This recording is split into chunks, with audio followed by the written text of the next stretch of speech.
नमस्कार साथियों, एक बार पुनः आपका स्वागत है अपने मॉडल स्कूल यूट्यूब चैनल में।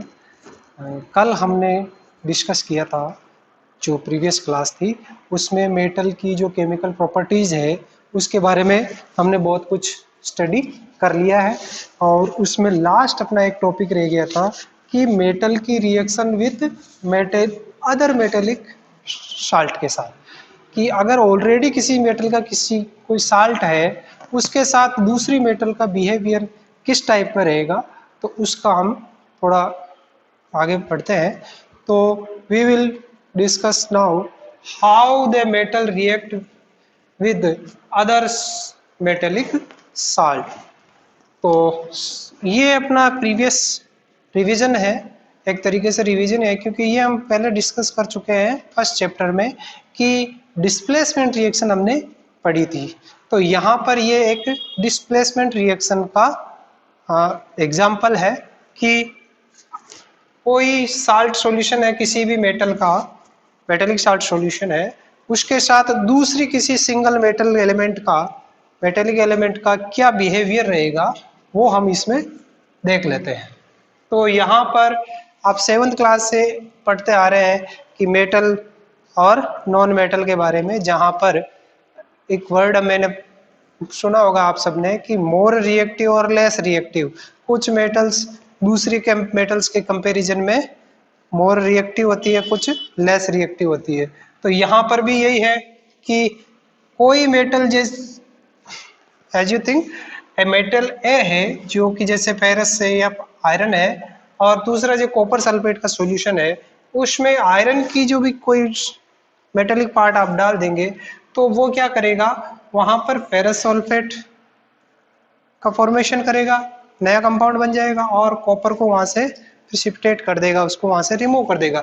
तो यहाँ पर देखिए एफी किसके साथ, किसने एपी ने किसको रिप्लेस कर दिया, सी यू को। तो कौन मोर रिएक्टिव हुआ, वेरी गुड, जो पावरफुल है वो जिसने रिप्लेस किया वही मोर रिएक्टिव होगा। तो Fe is more reactive than Cu। तो Fe का अपना साल्ट सॉल्यूशन A किसका बन जाएगा, A का साल्ट सॉल्यूशन बन जाएगा, और जो B का साल्ट सॉल्यूशन था उसमें से B को रिमूव करके वहां से प्रिसिपिटेट कर देगा। तो यह है आपका, यहाँ पर सिंगल एलिमेंट यूज हो रहा है, सिंगल मेटल की इनमें एलिमेंट यूज हो रहा है। तो हम कह सकते हैं कि this is single displacement reaction.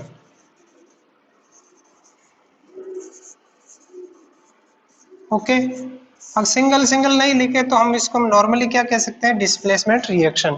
तो लेकिन कुछ कंडीशन में ऐसा होता है कि जो दो अलग अलग मेटल का कोई साल्ट सॉल्यूशन है, जब उन दोनों को आपस में मिक्स किया जाएगा तो उस कंडीशन में क्या होगा, उस कंडीशन में भी यही जो रिएक्शन यहाँ हुई है सेम टू सेम वही होगा कि कोई एक फर्स्ट एलिमेंट जो मेटेलिक एलिमेंट है दूसरे मेटेलिक एलिमेंट को वहां से उससे रिमूव करके वो उसकी जगह प्लेस हो जाएगा और दूसरे को वहां से रिमूव कर। लेकिन वहां पर आप थोड़ा सा एक ध्यान देना पड़ेगा, वहां आयन का किसी मेटल के साथ कैसा बिहेवियर है वो डिसाइड होगा।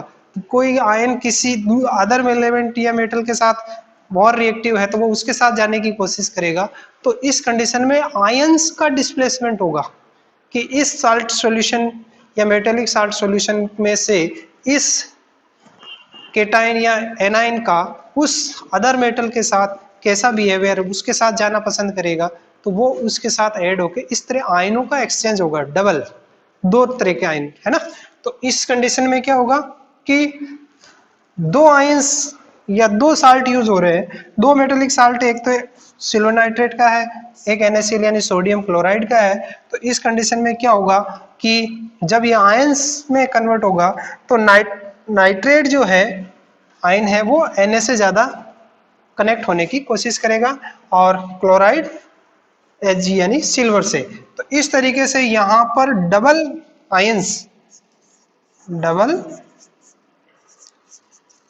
का डिस्प्लेसमेंट, आपस में मेटल चेंज हो रही है, तो यहां पर इसको हम कह सकते हैं डबल डिस्प्लेसमेंट रिएक्शन।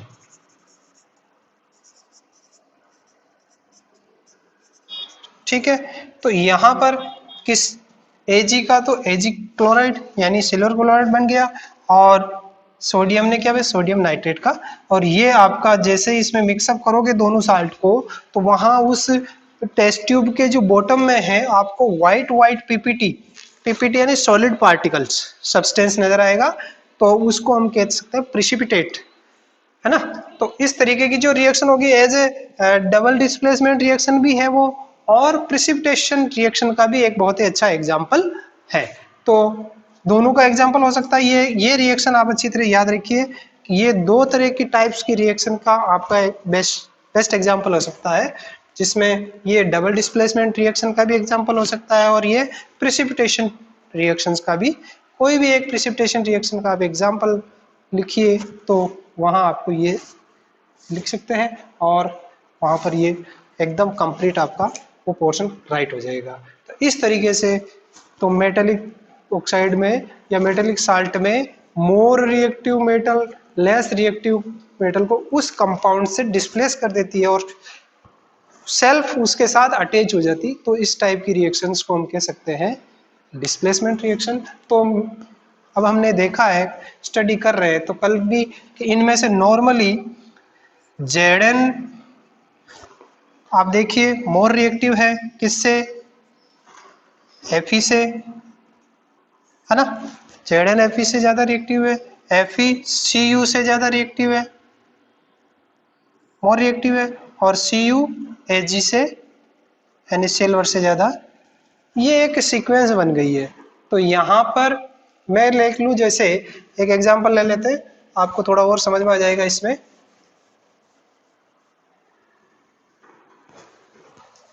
कि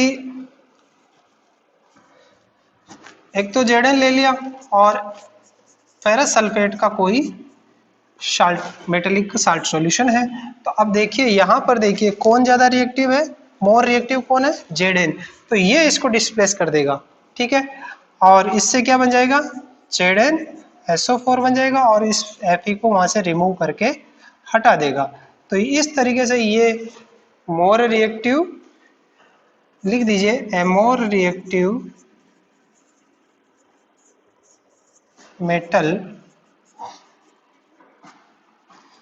displace a less reactive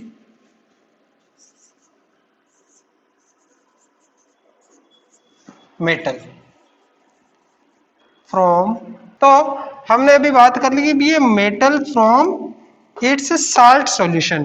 तो इस तरह की रिएक्शन में जब हम बात किसकी कर रहे हैं, reaction with other metallic salt, तो किसी भी मेटल की अदर मेटेलिक साल्ट के साथ क्या बिहेवियर रहेगा कि अगर वो मोर रिएक्टिव है तो उसमें एक डिस्प्लेसमेंट रिएक्शन शो करेगा, अगर वो मोर रिएक्टिव नहीं है तो वो उसमें कोई रिएक्शन शो नहीं करेगा। तो यहाँ पर देखिए जेडन Fe से ज्यादा रिएक्टिव है, तो इसने किसको रिप्लेस कर दिया, जिंक ने आयरन को वहां से रिमूव कर दिया और खुद का अपना सॉल्यूशन बना दिया। अब एक और एग्जांपल है कि अगर इसमें हम इस टाइप का सॉल्यूशन ले लें, किस टाइप का, कि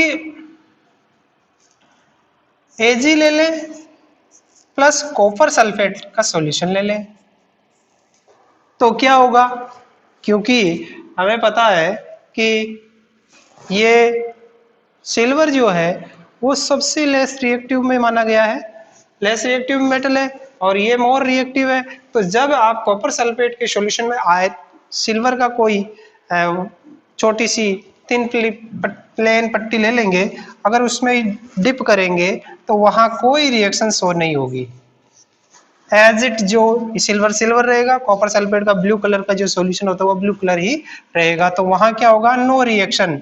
तो रीजन क्या हो गया कि अलग अलग मेटल का रिएक्टिविटी या मेटेलिक बिहेवियर अलग अलग साल्ट के साथ उनकी रिएक्टिविटी पर डिपेंड करेगा। तो यहाँ पर कोई रिएक्शन क्यों नहीं हो रही, क्योंकि यहाँ पर कॉपर ऑलरेडी इससे ज्यादा रिएक्टिव है तो ये डिस्प्लेस इससे हो नहीं पाएगा। तो यहाँ पर अपना लास्ट फोर्थ पॉइंट जो अपना था मेटल के केमिकल प्रॉपर्टीज में कि मेटल की रिएक्शन विद मेटेलिक साल्ट, तो ये कंप्लीट होता है। तो इसमें हम कह सकते हैं कि मेटल की जब भी किसी मेटेलिक साल्ट का रिएक्शन होता है तो वो उस पर डिपेंड करेगी उसकी रिएक्टिविटी या उसकी रिएक्टिव एक कितनी फास्ट या कितना पावरफुल रिएक्ट कर सकता है वो उस पर डिपेंड करेगी। तो यहाँ पर भी आपको समझ में आ गया होगा कंप्लीट। ये सारे आपके एग्जाम्पल किसके हैं? डिस्प्लेसमेंट रिएक्शंस के हैं। तो यहाँ पर क्या डिस्प्लेसमेंट रिएक्शन शो होगी? नो। क्यों? Reason because copper is more reactive than Ag, so can't liberate from copper sulfate। तो अगला अपना नेक्स्ट चैप्टर है नॉन मेटल्स का। नॉन मेटल की केमिकल प्रॉपर्टीज के बारे में डिस्कस कर रहे हैं। तो नेक्स्ट अपना है reaction with chemical properties of non metal. Metals को हमने प्रॉपरली डिस्कस कर लिया। मोस्टली अपने जो क्वेश्चन आएंगे ये प्रॉपर ध्यान रखिए कि मेटल से रिलेटेड क्वेश्चन आएंगे, जो भी केमिकल रिएक्शन पूछे, और मोस्टली उनके जो सॉल्यूशंस के कलर या सब्सटेंस का कलर क्या है ये विशेष ध्यान रखिए। आपको क्वेश्चन को इनडायरेक्ट रूप से पूछे, उसके कलर से, सब्सटेंस के कलर से स्टार्ट करें तो आपको कंफ्यूजन नहीं रखना है, एकदम क्लियर कट ध्यान रखना है। मोस्टली मेटल से संबंधित कोई गैस का इवॉल्व नजर के बारे में बात होती है तो आप ध्यान रखिए मेटल की जो भी रिएक्शन किसी के साथ हो रही है, अगर कोई मोस्टली जो गैस प्रोड्यूस होती है वो अगर आप उसका कुछ भी आपको कंप्लीट नहीं आ रहा है तो वहां पर याद ध्यान रखिए मोस्टली मेटल के केस में हाइड्रोजन गैस इन्वॉल्व होती है। तो अब हम बात करते हैं non metals. Non metal reaction first इसका टॉपिक अपना रहेगा, तो इसके अंदर सब टॉपिक रिएक्शन विद एयर या ऑक्सीजन के साथ इनकी क्या रिएक्शन शो होती है। तो इस ब्रैकेट को मैं बड़ा कर देता हूं ताकि आपको CO2 नहीं लगे, में ऑक्सीजन लिखा हुआ है। तो मोस्टली जो भी नॉन मेटल है वो ऑक्सीजन के साथ फेवरेबल कंडीशन में रिएक्शन करती है और एक नॉन मेटेलिक ऑक्साइड बनाता है, और जिसका हम अगर लिटमस टेस्ट करेंगे तो वो लिटमस पेपर को ब्लू टू रेड करता है। Litmus turns blue to red means इसकी नेचर जो भी होगी इस ऑक्साइड की वो एसिडिक नेचर होगी। किस कंडीशन में? नॉन मेटल के केस में। ये आप कंप्लीट ध्यान रखिए, क्योंकि हमने मेटल की बात की थी, वहां पर जो भी मेटलिक ऑक्साइड बने थे वो सब बेसिक नेचर के मोस्टली थे, कुछ एम्पोटेरिक टाइप के थे। लेकिन यहाँ पर उसका बिल्कुल अपोजिट है कि जो भी आपका नॉन मेटल ऑक्साइड बनेगा वो उसकी नेचर रहेगी एसिडिक नेचर। ये आपको पूरा कंप्लीट ध्यान रखिए। जैसे कार्बन को ऑक्सीजन की प्रेजेंस में जब आप इसको बर्न करेंगे तो CO2 गैस प्रोड्यूस होती है और इसकी भी नेचर कैसी होती है? एसिडिक नेचर होती है। बट फिर इसी मेटेलिक ऑक्साइड को जब हम वाटर से पास ऑन करते हैं, ये बहुत ही इंपॉर्टेंट रिएक्शन याद रखिए आप कि CO जो भी गैस बनती है उसको जब एक ट्यूब के जरिए वाटर से पास ऑन किया जाए, मतलब वाटर से पास ऑन करना मतलब उसकी रिएक्शन उस नॉन मेटेलिक ऑक्साइड की, कार्बन डाइऑक्साइड की रिएक्शन किसके साथ करवा रहे हैं आप? H2O के साथ। तो वहां पर ये एक कार्बोनिक एसिड और सल्फर डाइऑक्साइड गैस से बनी होगी तो वो सल्फ्यूरस एसिड वहां पर प्रोड्यूस कर देगी। तो इस तरीके से नॉन मेटल की जो ऑक्सीजन के साथ नॉर्मल कंडीशन में नहीं होती है, लेकिन इसकी रिएक्शन अगर होती है तो वहाँ जो नॉन मेटेलिक ऑक्साइड होगा उसकी नेचर कैसी रहेगी? मतलब एसिडिक नेचर, यानी उसकी जो pH होगी जो भी लेस देन 7 और मोर देन किससे? 0 से। तो 7 से अगर कम pH है तो वो सारे एसिडिक नेचर शो करेंगे। तो मोस्टली जो नॉन मेटल के ऑक्साइड वो एसिडिक नेचर के होते हैं। डिफरेंस अगर केमिकल डिफरेंस पूछे एग्जाम में तो मेटेलिक ऑक्साइड और नॉन मेटेलिक ऑक्साइड में बेसिक अंतर क्या होता है कि मेटेलिक ऑक्साइड तो होंगे बेसिक नेचर के और नॉन मेटेलिक ऑक्साइड होंगे एसिडिक नेचर के। अगला अपना इसी के साथ अगला टॉपिक इसी में पढ़ देते हैं reaction with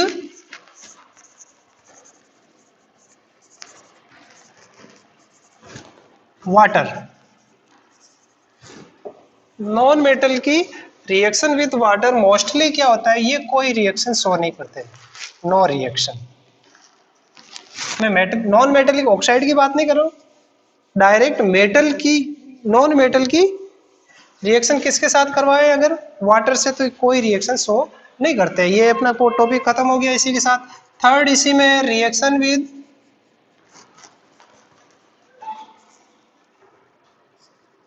dilute acid, dilute acids, तो मोस्टली इनके साथ भी ये कोई रिएक्शन शो नहीं करते हैं, नो रिएक्शन। ठीक है, और फोर्थ इसमें आता है, हमने उसी में भी लास्ट पढ़ा था, reaction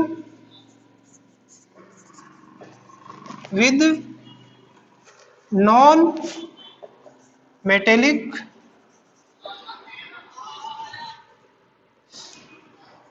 salt solution, salt solution. तो इसमें क्या होता है कि यहाँ पर वापस वही डिस्प्लेसमेंट रिएक्शन होगी, तो वहां पर यहाँ पर भी a more reactive non metal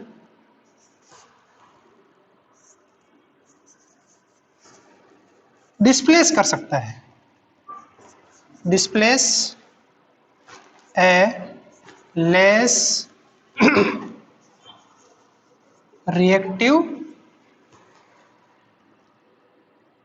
non metal from its salt solution. ठीक है, अगर एक मोर रिएक्टिव नॉन मेटल है तो वो एक लेस रिएक्टिव को उसके साल्ट से डिस्प्लेसमेंट रिएक्शन शो करता है।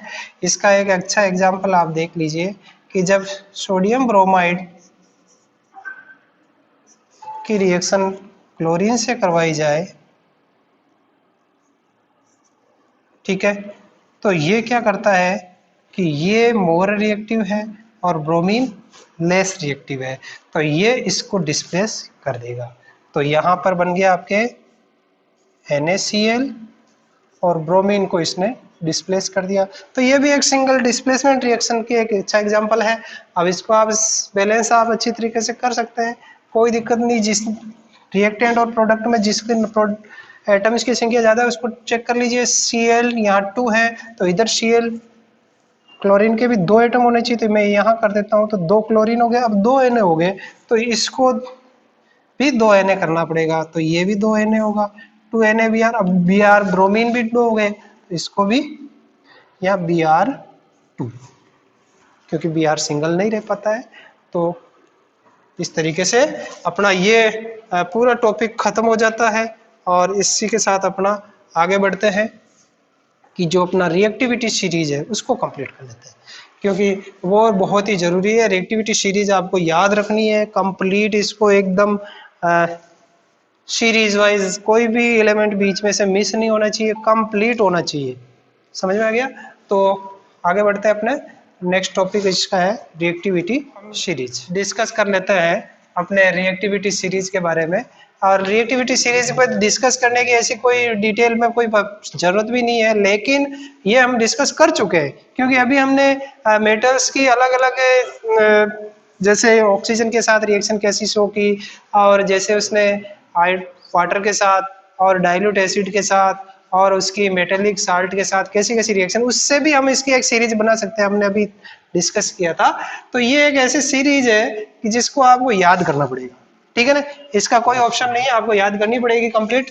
और इसमें सबसे जो टॉप पर देखा गया है ये है आपका पोटेशियम, ये सबसे ज्यादा रिएक्टिव है। ये देखिए ऊपर से नीचे तक, ठीक है, मोस्ट रिएक्टिव और लेस रिएक्टिव या नो रिएक्शन, लेस रिएक्टिव या नो रिएक्शन भी कह सकते हैं, नो रिएक्शन सोर्स, बहुत ही हाई कंडीशन फिजिकल कंडीशंस में। तो यहाँ पर जो सबसे टॉप पर है ये एक वर्टिकल अरेंजमेंट दिख रहा है आपको कंप्लीट। तो इस तरीके से the arrangement of vertical arrangement of metals in which they are in the sequence of reactivity, this is called reactivity series. और इसमें सबसे टॉप पे आपका पोटेशियम हो गया, उसके बाद Na हो गया, फिर कैल्शियम हो गया, फिर मैग्नीशियम, फिर एल्यूमिनियम, फिर आपका जिंक आ गया, फिर उससे लेस रिएक्टिव फेरस आ गया, फिर लेड शीशा आ गया, और फिर आपका कॉपर, फिर ये आपका पारा मरकरी हो गया, और ये सिल्वर और ये ऑरम यानी आपका गोल्ड। तो अब यहाँ पर देखिए कि बीच में ये हाइड्रोजन कहाँ से आ गया, ये क्या है, हाइड्रोजन। तो ये हाइड्रोजन क्या है, एक नॉन मेटल है, ठीक है, लेकिन ये मेटल वाली सीरीज में कैसे आ गया। तो इसका भी एक वैसे हाइड्रोजन की भी एक ऐसी प्रॉपर्टीज है कि ये इजीली अपना एक इलेक्ट्रॉन रिलीज कर देता है और क्या बना देता है, पॉजिटिव आयन, है ना। इलेक्ट्रोपॉजिटिव, इसकी भी नेचर कैसी होती है, इलेक्ट्रोपॉजिटिव। तो इसलिए इसको इस मेटलिक इस सीरीज में भी इसको यहाँ रखा जाता है, क्योंकि ये बाकी सब इसके जो भी अदर प्रॉपर्टीज है वो नॉन मेटलिक टाइप की शो करेगा, ठीक है, वहां पर भी ये नॉन मेटेलिक प्रॉपर्टीज है, लेकिन यहाँ पर ये इसके एक इलेक्ट्रॉन गिवन की जो प्रॉपर्टी है ये इसकी मेटल से सूट करती है, इसलिए ये यहाँ पे, और इसको भी रखा कहाँ गया है, लेड और कॉपर के बीच में। तो ये हाइड्रोजन जो है इन गोल्ड, सिल्वर और मरकरी और कॉपर से तो ज्यादा रिएक्टिव है, लेकिन दूसरे से लेस रिएक्टिव है, इन सब से लेस रिएक्टिव है। तो इसकी पोजीशन को आप याद रखिए, लेड और कॉपर के मिडिल में पोजीशन इसकी आती है। अब यहाँ देखिए जो हमने जब वो किस इसकी रिएक्शन ऑक्सीजन के साथ देखी थी, तो ये विगरसली रैपिडली रिएक्शन दिखा रहे थे, ठीक है ना, मोर रिएक्टिव, ठीक है।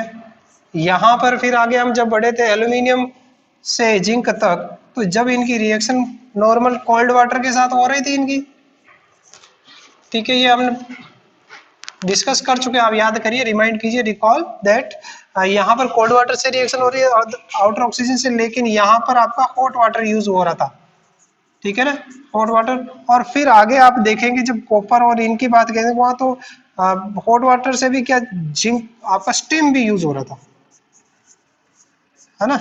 फिर कॉपर आगे ये तो उसके साथ रिएक्शन शो ही नहीं कर रहे थे, तो इसमें जो जो लेस रिएक्टिव जो भी आपका मेटेलिक एलिमेंट है वो फ्री स्टेट में मिल जाता है, जैसे कि कॉपर वगैरह है, ये सिल्वर और गोल्ड, ये आपको इस नेचर के अंदर फ्री स्टेट में मिल सकता है। तो इनकी प्रेजेंस कैसी हो सकती है, फ्री स्टेट में भी अवेलेबल है। ये तो बहुत ज्यादा रिएक्टिव, तो इनके सबके कंपाउंड मिलेंगे, ये फ्री स्टेट नहीं मिलेगा, सब किस फॉर्म में मिलेंगे, कंपाउंड फॉर्म में, केमिकल इनके कंपाउंड्स मिलेंगे। किसी सिंगल ये फ्री स्टेट आपका कहीं भी आपको सोडियम नहीं मिलेगा, है ना, कैल्शियम नहीं मिलेगा, ये किसी न किसी अदर एलिमेंट या अदर नॉन मेटल या अदर किसी भी तरीके से किसी के साथ कंपाउंड की फॉर्म में रहेगा। इसलिए ये सारे जो ऊपर वाले जो मोर रिएक्टिव है ये फ्री स्टेट में नहीं मिलेंगे, लेकिन ये नेचुरल फ्री स्टेट में मिल जाएंगे आराम से इजीली, कोई कंपाउंड नहीं। और ये इनकी एक बेस्ट एग्जांपल इसका ये कि ये एसिड के साथ भी कोई रिएक्शन शो नहीं करते मोस्टली, और वाटर के साथ भी कोई रिएक्शन शो नहीं करते, इसलिए इनकी अब आप देखिए कि ऑरम यानी गोल्ड सबसे लास्ट सीरीज में सबसे लेस रिएक्टिव, इसीलिए इसकी वैल्यू सबसे ज्यादा है, आज महंगा है। गोल्ड महंगा क्यों है, क्योंकि ये किसी के साथ रिएक्शन जो इसकी जो स्टेट है, जो चमक है, आज भी वैसी चमक है, 10 साल बाद भी एकदम वही उसकी ब्राइटनेस रहती है, इसलिए इसकी वैल्यू ज्यादा है आज भी, और ये फ्री स्टेट में मिल जाता है। इस तरीके से अपनी रिएक्टिव की सीरीज यहाँ तक खत्म हो जाती है। आगे अपना टॉपिक रहेगा कि मेटल की नॉन मेटल के साथ रिएक्शन होगी और उसमें कौन कौन से किस किस टाइप के कंपाउंड बनेंगे, और नॉन मेटल की नॉन मेटल के साथ जब रिएक्शन होगी तो उस कंडीशन में किस टाइप के कंपाउंड बनेंगे, उनकी नेचर क्या रहेगी और उनका केमिकल प्रॉपर्टीज क्या रहेगी, उनका डेली लाइफ में क्या यूज है। और इस तरीके से अपना नेक्स्ट टॉपिक बढ़ेगा जो आयनिक कंपाउंड और कोवेलेंट कंपाउंड है, जिसमें एक मेटल और नॉन मेटल की जो रिएक्शन होगी और एक नॉन मेटल की रिएक्शन में भी हम इसको सारा डिस्कस कर लेंगे। तो ये ध्यान रखिए यहाँ पर, ये और कम से कम ये 4-5 चीज आप जरूर याद रखिए, क्योंकि ये हमारे डिस्प्लेसमेंट रिएक्शन में बहुत बार आता है। एल्यूमिनियम, जिंक, एल्यूमिनियम को छोड़ दीजिए, जिंक, फेरस, लेड, सीसा एंड कॉपर। तो यहाँ पर देखिए कॉपर का कोई सल्फेट है, ठीक है, उसके साथ आगे अगर आप ये मिक्स कर देंगे कोई भी, जैसे फेरस है या जिंक है, तो वो उसको डिस्प्लेस कर देगा। लेकिन अगर इनका कोई साल्ट है, मेटेलिक साल्ट है, जैसे जेडन का कोई साल्ट है या फेरस का या लेड का, शीशे का, तो उसमें अगर आप कॉपर ऐड करोगे तो कोई रिएक्शन, क्योंकि ये लेस रिएक्टिव है। क्यों? क्योंकि इनके कंपैरिजन में ये लेस रिएक्टिव, तो वहां कोई रिएक्शन शो नहीं करेगा। अगर जेडन का साल्ट है उसमें Fe मिला है तो भी कोई रिएक्शन शो नहीं, क्योंकि ये लेस रिएक्टिव है, उसमें डिस्प्लेसमेंट रिएक्शन आपको शो नहीं करवाएगा। लेकिन फेरस का है ना, फेरस का कोई सॉल्यूशन है और उसमें जेडन मिला दिया, ऊपर वाली सीरीज से मिला दिया, तो वो मोर रिएक्टिव है तो वो उसको डिस्प्लेस कर देगा। Fe को इसके अंदर मिला दिया कॉपर सल्फेट में, तो ये इसको डिस्प्लेस कर देगा। लेड को मिला दिया किसमें, कॉपर सल्फेट में, तो भी ये रिएक्शन शो करेगा। इस तरीके से इसकी रिएक्टिविटी सीरीज को आपको in mind, every chemical reaction में आपको इसको हमेशा रिकॉल रखना है। कहीं पे भी कोई केमिकल रिएक्शन तो ये दिमाग मार्जिन, यहाँ पे कोई मेटल तो यूज नहीं हो रहा है, मेटल यूज हो रहा है तो ये रिएक्शन क्यों हुई, क्योंकि ये तो लेस रिएक्टिव है। तो उस कंडीशन में आपको बार बार इन चीजों का रिमाइंड करना पड़ेगा। और विशेष तौर से ये नॉन मेटल है, hydrogen is a non metal, फिर भी ये इसमें मेटेलिक सीरीज में आता है। इसका रीजन क्या है, इसकी electropositivity nature, electro positive nature. Electropositive nature मतलब इलेक्ट्रॉन गिव अप करने की नेचर, यानी H+ आयन में कन्वर्ट होने की नेचर। और हमने मेटल के बारे में क्या पढ़ा था कि जो फास्टली या इजीली इलेक्ट्रॉन को क्या करते, गिव अप कर दे और एक प्लस आयन बना दे।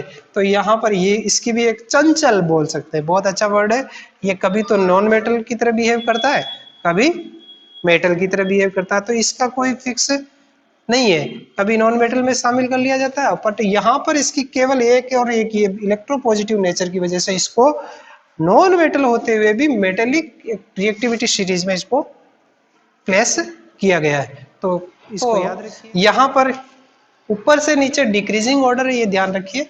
और मोर रिएक्टिव तो रहेंगे ऊपर और लेस रिएक्टिव रहेंगे नीचे। तो पहले फर्स्ट से याद करना, ज्यादा से ज्यादा जो सबसे ज्यादा रिएक्टिव है, तो इसको यहाँ तक, ये हाइड्रोजन को बीच में प्लेस का ध्यान रखिए। लेड और कॉपर के बीच में आपको हाइड्रोजन का प्लेस करना है। Thanks for watching, I really appreciate your time.